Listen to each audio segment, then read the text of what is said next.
special series me and Adam are doing together. If you guys don't know Adam, that's kind of nutty to me because he is absolutely amazing. And he is known not just for his incredibly genuine heart, but his knowledge in this industry is incomparable to anybody else, in my opinion. And he is just so awesome. And he's my coach. And so I'm excited to be doing this series with him, not just so we can share his insight and knowledge, but so we can bring our worlds together and really highlight the importance of aligning the mental side of things with the physiological side of things. And what I respect a lot about Adam is he does understand the mental side of things a lot. So we're really looking forward to just bringing you guys some insight and knowledge on various subjects that are going to help you to maybe have a new perspective around competing, improvement seasons, or even this lifestyle in general. So, Adam, what subject are we kicking off with today? Yes, so today we're going to talk about meal plans or macros and kind of the positives and negatives behind both.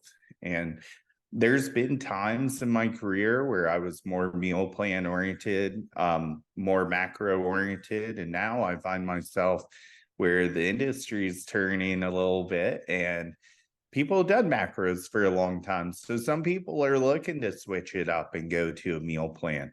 And I think it's something to reinvestigate. I truly believe in customized coaching. And I see it all the time where, coaches offer customized coaching. And it's like, well, do you do meal plans or macros? Only macros. And I'm like, are you really customized if you're only do one thing? To me, that's like the biggest red flag I'm seeing in the industry is coaches do it one way or another based on belief. And I think one of the true things that makes a good coach is your ability to connect with a client. So if you can't connect with a client that prefers meal plans, you're missing out on probably, 50% of the already small competition population, right? Exactly. And honestly, too, from a perspective of like the world that I serve in, from like counseling, psychology, something we're taught is to always respect the autonomy of a client. And so when I see coaches disrespect what a client really needs, or is maybe vocalizing or communicating, or ignores like a whole portion of their life and just fixates on the prep or just fixates on the improvement season or whatever the plan is, they're missing so much valuable data. Like from a counseling perspective, I want to know so much so that I can see patterns, so I can see things that are addressable. And I see that from the work I've done with you. Like I share everything with you, and I notice like you take it all into consideration. And so for me, we've done meal plans together, we've done macros together, and both have been effective. And personally, I think it's about intention behind it. It's like if your intention with a meal plan as an athlete is because you don't trust yourself with other foods, you think certain foods are bad, maybe it's because you are afraid you don't know what to choose and you need to learn. Those are all different intentions. It's about having a healthy perspective on whether you're choosing macros or a meal plan. So that's something I'll probably expand on today when it comes to making that decision as an athlete, but also being flexible enough with yourself to know sometimes one is maybe better than the other. But at the end of the day, it is about how you think about it. Absolutely. And sometimes it's not one or the other. I recently just had a client conversation where she said, I think I need to be back on a meal plan because of the structure, but she's like, I just will miss the flexibility of macros. And I said, well, through our conversation, she was really busy during the day. So the whole, I don't have time to type everything into my phone. I said, well, that involves prior preparation. So if you're doing that, that's helpful and you can do macros, but maybe we do a set meal plan for the first part of your day and you switch to macros for your last two meals of the day. And it was like a light bulb went off. She was like, I've never had anyone say that to me. I was like, well, welcome to custom coaching. Like, this is what we do. So I provide her a meal plan, tentative meals for meals 4 and 5. We also had pre-workout snack in there, so it was 6. But yeah, so we call those flex meals where she can, make changes or adjustments as we go. That's honestly how I got into macro tracking. Like I was previously doing just meal plans and I realized like I was doing better when I was flexible, especially in my improvement season. So then I was like, I'm going to start trying this for my preps. And I would have my meal plan, but then I would make a swap and I would calculate how the macros were the same. And that's how I would make the swap. And that's how I learned to trust myself, because I had the disordered eating thoughts. And so that was a big deal for me to start exposing and incorporating other foods in. And I think when a coach who is knowledgeable, skilled, and produces great results tells you that that's okay, you as an athlete who's been seeking guidance is like, okay, I now have permission to try new things. It's like you learn that, oh, cheese actually isn't bad, or it's okay if I have this type of like a chicken thigh instead of a chicken breast. Like it's little swaps like that that sometimes in our industry or from following a meal plan for so long, we deem them as not okay, not allowed, not going to produce success. When in reality, it's what can you sustain for a long-term period that makes you feel good and perform well. I think that's really key as an athlete, of course. And of course, produces positive health markers, but it's sustainable enough where your life doesn't feel like it's being sacrificed to this meal plan, or your meal plan has to be sacrificed for your life. It should really complement each other. Yeah, absolutely. And you mentioned cheese right out the bat, and it's funny because there's a thought out there that competitors shouldn't have dairy, and you know maybe some competitors shouldn't, based on the fact that they can't digest lactose. So yeah, probably, or maybe they do more A2 dairy versus A1. But you know that's where I always have a problem with people kind of demonizing a food group. And I think Lane Norton said it best yesterday, because he was like, look, if you look at every food group that's demonized and buy into it, you'll be eating nothing at the end of the day. And unfortunately, there was a woman who passed away from having, basically just ate fruit constantly, and from malnutrition. So it's a really serious topic when things get taken too far. So this is why I'm so passionate about it, is because I want people to be able to have the long-term dieting mentality to be able to make it to being a pro, and being able to make it to a top 5 placement in the pro league, and then eventually hopefully an Olympia qualification. And if you're only focused on how fast you can get there, there's going to be a whole lot of things that go wrong, especially with women, with virilization, or just mentality. Like if your mentality is crap by the time you're getting there, or you're so disordered, which we'll talk about later, is it really worth it in the long run? Yeah, absolutely. And we can even bring up the subject of social media in this, because in the outside world, like if you were to go to the grocery store tomorrow, the likelihood of you seeing 90% of bodybuilders in there is low. But on your Instagram feed, your Facebook feed, whatever you're using, probably 90% of it is competitors, if this is, the lifestyle that you're choosing to follow and you're showing that way on your own feed. So the algorithm's showing you that. So you start to believe that that's what the world is. You start to think like, this is how I'm supposed to be, and this is how everybody is, and this is my expectation. And on one hand, that's really good, because as an athlete, that pushes you to be better, show up for yourself. You want to be competitive. You want to be respectful of the industry enough that you bring your best over a hopefully long period of time if you love this sport enough. But it can also skew your perspective, because you can start comparing yourself to other people. You can start developing associations between what you do and how your body looks, and compare it to somebody else and go, well, their body looks that way and they're doing this.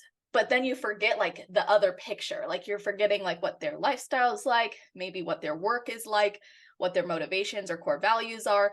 You're forgetting so many other things, but we start to just create shortcuts in our brain, which we're really good at. It's like our brain wants a solution right away to figure out, why is it this way? So we're like, instead of thinking of A, B, C, D, E, we're just like, well, I think it's just this equals that. But it's not linear at all. There's so many other factors, but we only consider that within ourselves, but not often when we're comparing to other people. So it can create those unhealthy beliefs that I should follow a meal plan because this person who's qualified for the Olympia is, or this person who went pro did macros, so I got to do macros. It's so silly to me because people will literally like look at, Jen Dory, who does kind of prefer meal plans herself, and they're like, that's the ticket to success. That's like me buying Prince's amp and microphone and expecting that I'll sound like him when I'm on it, right? Like it's such a stupid concept, but people buy into it. So I love bringing it up that way because I mean, Prince was the bomb, so I ain't gonna sound like him if I buy his mic or guitar, even though I do have one of his guitars. But yeah, it's just it's you can love it and appreciate it, right? But you really have to work within the parameters that work best for you.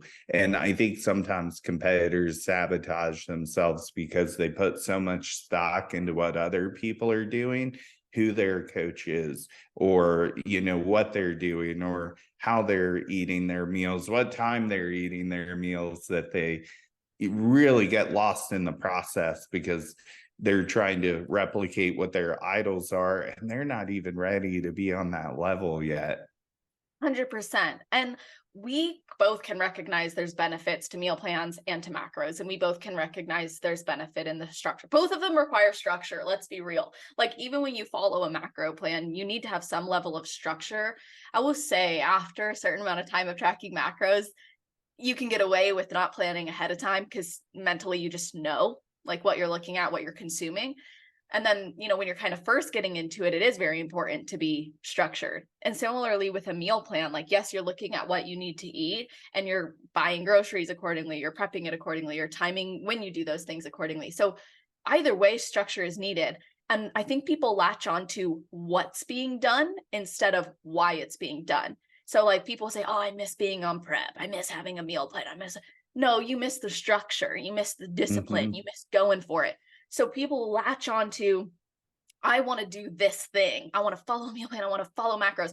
But what they're forgetting is like the underlying reasoning is what's actually making a champion, what's actually making an athlete. Just like a relationship or a friendship isn't good just because it looks good. There's so many underlying things that had to go into that made it that way. Absolutely. One thing I want to add to that is how it's being done. I Yeah. had a client on a meal plan and I just knew, I'm like, something is up here because they're not losing. I lowered their calories. I'm like, how are you measuring your food? Mm. Is it ahead of time? Or are you packing a couple days and it's before work and it's on the go, it's quick. And I'm like, I'd rather see you maybe pack 3 days in advance, wake up a little earlier and really take your time to measure. And we started seeing drops again. And sometimes you really have to dig into the how. Same with tracking, or you punching it in your phone on the go. That can work. You probably want to be a really experienced, talented macro tracker. And that kind of goes back to building the talents too. But someone's gonna have to start slower with their preparation when they're new. And somebody who's a 10-time Olympian, they can do it with their eyes closed. And I don't expect my brand new clients to be on that level yet. And I'm willing to teach them through the process, but the communication needs to be there. And as a coach, when you see maybe biofeedback that's not to your expectation. Of course, everyone has slower or different metabolisms. You sometimes know something's wrong, or maybe they're just embarrassed to tell you that they're going over. So they need to be comfortable enough to, tell you that. And having conflicts is totally okay. And we need to be open to those. Yeah, that makes me think of there's been times in my own journey where I didn't know what I didn't know until I knew, right? Like, and there's this amazing speech, if you guys want to look it up on YouTube, called The Fool Precedes the Master by Jordan. You could type Jordan B. Peterson and it'll come up. It's like 2.5 minutes. But the idea is, in order to master something, you have to first be willing to be very foolish and not be so great at it. And like, even think about a kid tying their shoe for the first time. They're going to fail multiple times. They start with Velcro or a slip on.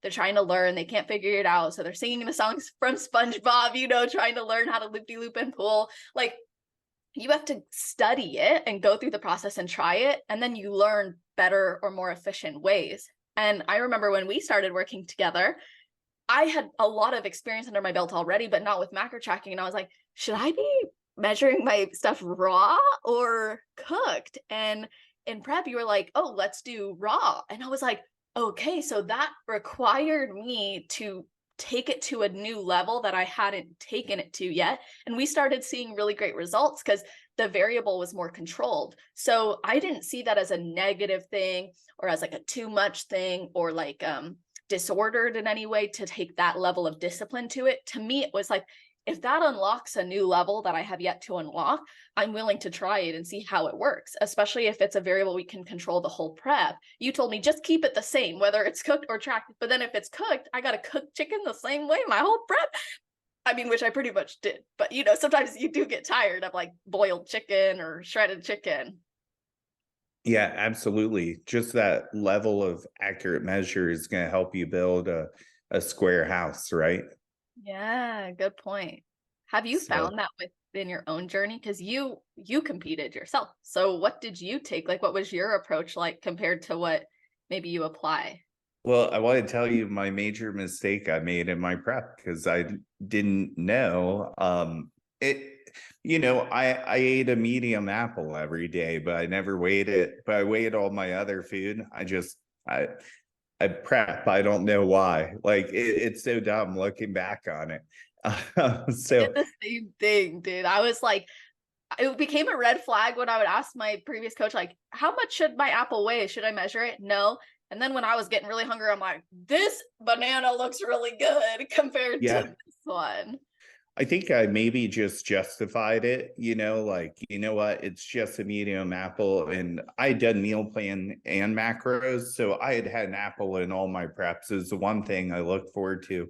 But what I noticed is I started wanting to eat apples more. And I think it's because they were larger and like my body knew, like, eat that apple because essentially I'm getting more food. So how about an apple instead of a piece of bread or rice cakes? And I was weighing my bread. So I don't know why I didn't weigh my apples, but I didn't. Like I said, I think I maybe looking back probably justified it as like, well, that's going to be the one thing I don't measure. But that was the one thing that probably didn't get me that extra striation in my glute. Yeah, exactly. Like that's something you're repeating consistently over and over again. So it's going to lead to a particular result. And part of, I think, the benefit of macros and the benefit of a meal plan is they both provide you insight to know that of all the things in your life that could have contributed to the results you got, you know that you nailed that. And that type of perspective is a really peaceful one for athletes, I think, because we're not going in the gym like wondering why is our performance so bad?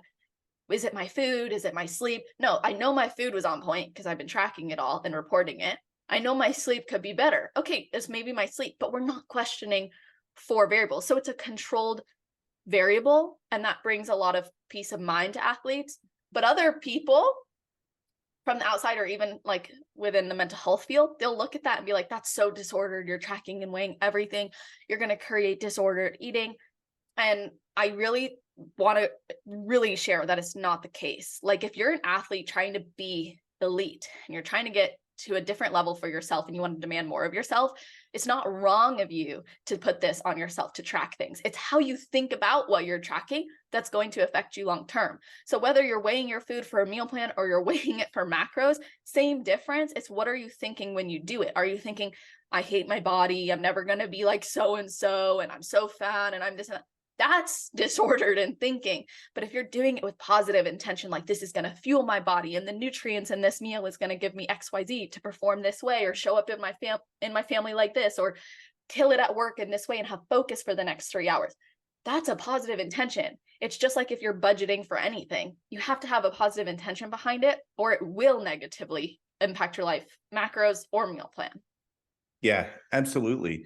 And, I think that was the mistake that I made was, being so consistent with a medium apple in all my preps that I never actually really, aside from typing it in my meal log for the week, I didn't really look specifically at the macros per the gram.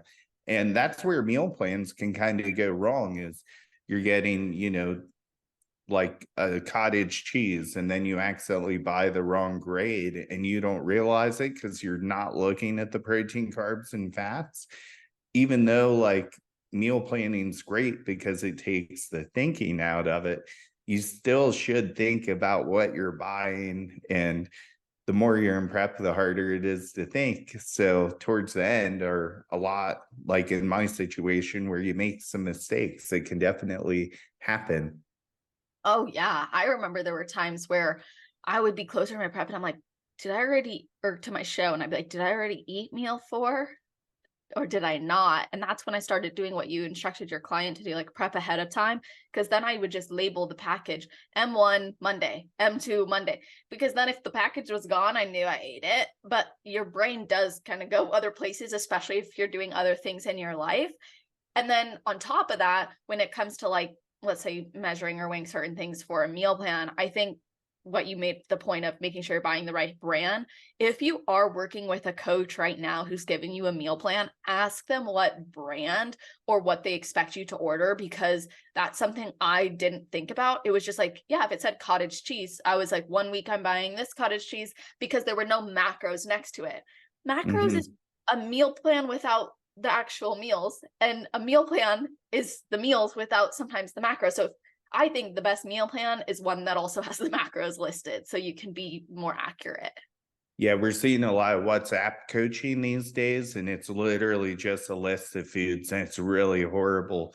I do everything through a spreadsheet so people can at least buy closely to what is listed on the meal plan, which makes a massive difference. So, Yeah, and then you also put on there like what the macros are of that. So when I was looking at it for the gut protocol we did, I'm like, okay, if he expects it to be this much macros, then when I'm looking for that food, I'm going to make sure that the one I'm choosing is that much macros for the serving he's listed. If not, I know it's the wrong one, or I have to change the serving size to meet that macro. And I think having that level of responsibility as an athlete is also really important. You have to be responsible for whatever you commit to and whatever you're deciding to do. So when communicating with your coach, like maybe you do a hybrid approach, macros and meal plans, but you still have to take responsibility for the choices you're making and communicate those choices, because I think macro tracking, and correct me if I'm wrong, because you're obviously the coach here, but I think it can create more variability sometimes, because it's like, yes, you followed your macros, but did you incorporate a new food this week? Is that why we're bloated? Did you try something new in peak week that we've never done before? And why did we do that? So, which is why I like your daily intake sheet that you have us do, because then in peak week, you're like, let's stick to the same foods. And that was yeah, helpful for me as an athlete. yeah, we make peak week really simple for people, which is nice because you really don't want those new variables coming in. But sometimes in situations where somebody's maybe really low, where we are adding some foods because you hadn't eaten that many carbs in a while. So it does depend on the context, and usually rice is pretty easily digestible. Now, that's my other beef with meal plans. If you're being forced to eat a food that's highly inflammatory for you over and over again, or you've been on multiple meal plans and there's no food rotation, you might actually start hammering the same enzymes over and over and over again. And then you have a hard time breaking down that food anymore. It actually happens with eggs pretty commonly. I'm not going to say this is a real common problem, but in my experience, I have seen it happen. Well, eggs are in almost everything. So if you're consuming a ton of eggs and you're just hammering those enzymes over and over and over again, that can definitely impact you in the long run. Yeah, and I think you could make the same case for macros causing the same problem. People can get a macro plan and decide they're too afraid to eat certain foods, so they won't put it in their macros because they think they're still supposed to eat the bro diet, but meet the macros. And I've heard you and Joe talk about it on some of your series where that's not helpful for the reasons you just pointed out. And when I'm working with clients from their food relationship perspective, something I have them identify is the nutritional benefit of the food they're eating. I cannot tell you how many times people just report the macros to me. And I tell them, this is not about macros. This is about micros. This is about how the food's going to benefit you for whatever is in it. So when we take note of that as athletes or even as lifestyle focused clients, you're paying attention now to how the food is or is not benefiting you. So when we bring a mindful approach into the decisions we're making, we gain insight that we wouldn't get if we just autopilot mode, which I think is a huge red flag from a psychological perspective. Autopilot mode will probably be the detriment of your improvement season. And we could talk about that another time, but I really believe that. So I think it's important, if you are following a macro or you're following a meal plan, every decision you make, identify how it's going to benefit you and your body from a nutritional focus, all that standpoint. Like literally look, if it has a certain vitamin in it, how does that vitamin benefit your body? Not only does that change your association between food and your physique, which is generally the association we make as physique competitors, now you actually create an association where this food is beneficial to me regardless of how I look. So when you're reverse dieting and you're gaining body fat, you're not stressing about the body fat because you know all the other benefits of the food. It doesn't become so warped with this connection between body and food. And that's where I think a lot of the disordered pathways develop. So it's important we maintain perspective on other reasons to follow this lifestyle and our plan outside of physique. Yeah, absolutely. I think those are all great points. I'm trying to think if there was anything else we wanted to cover within that. I don't think so. I mean, I feel like we covered benefits and potential red flags of both. And if people have questions, you guys feel free to reach out to us directly or in the comment section, and we'll answer them in either the comments or another video. That sounds awesome. Yay. Thank you guys for tuning in.